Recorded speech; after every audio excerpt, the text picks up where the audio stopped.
Hi everyone, my name is Becca and welcome to my channel. If this is your first time with us, I am so glad you stopped by. We focus on all things middle grade literature, specifically the first chapters of your favorite middle grade novels. Today we're going to be reading the first chapter of Operation Do-Over by Gordon Korman.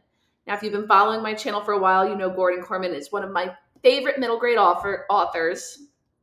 His books are engaging, relatable, funny, perfect. He's the best. Highly recommend you check out any of Gordon Korman's books, and I'll give you a little taste of Operation Do-Over today. So we'll go ahead and get started by reading the front inside cover, which gives us a little bit of an idea what this novel will be all about. Mason and Ty were once the very best of friends, like two nerdy sides of the same coin, until 7th grade, when Ava Petrakis came along. Now Mason can trace everything bad in his life to that terrible fight they had over the new girl. The one thing he'd give anything for is a do-over. But that can't happen in real life, can it? As a science kid, Mason knows do-overs are impossible, so he can't believe it when he wakes up from a freak accident and finds himself magically transported back to 7th grade. His parents aren't yet divorced, and his beloved sheepdog is still alive. Best of all, he and Ty haven't had their falling out yet.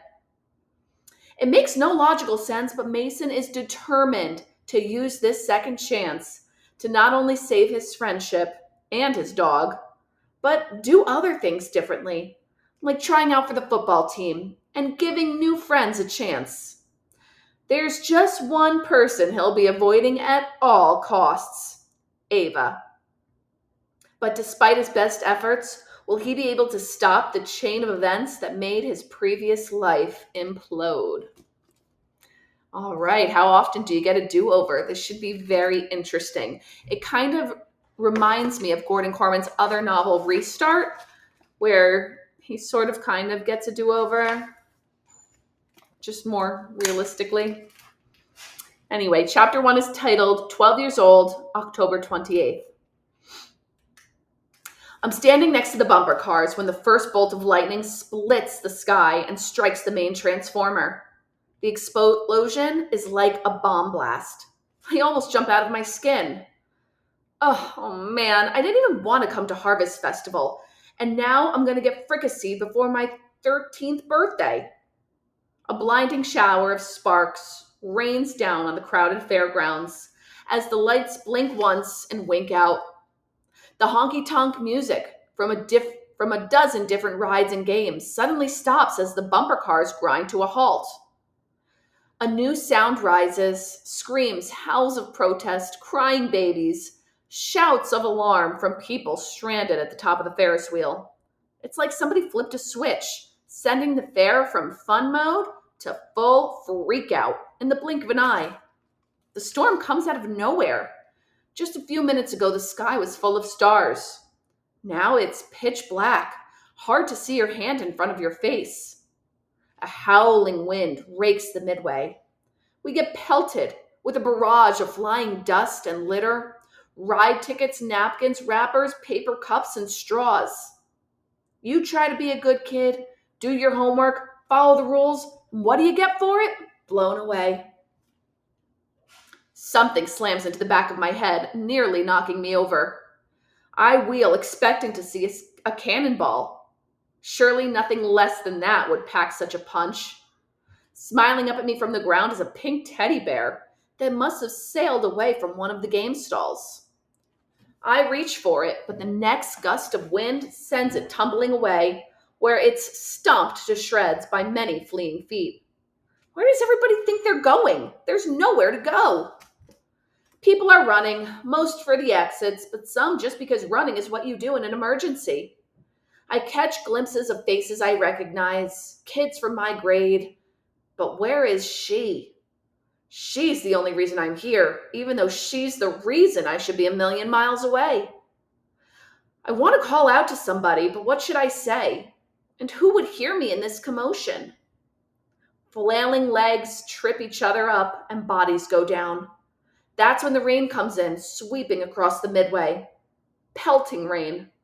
The water causes the damaged transformer to burst into flames, casting an orange glow over the pandemonium. Desperately, I fight through the panicked crowd, escaping behind a hot dog stand. There, I'm almost knee-deep in scattered buns, but at least I can breathe, free from the crush of people. Wires and cables swing dangerously overhead, sparks spurting from every connection. I wipe the rain from my eyes, noting that not even all the water can soften my bristly, stick-up hairline. Story of my life. Mason? Comes a plea, faint in the howling wind and pouring rain. I'd know that voice anywhere. I've been half dreading it, half hoping to hear it, since I got to the fairgrounds. I squint into the gloom. Ava Petrakis stands in the base of the tilt-a-whirl, her drenched auburn hair plastered to her scalp, hugging her light jacket around her.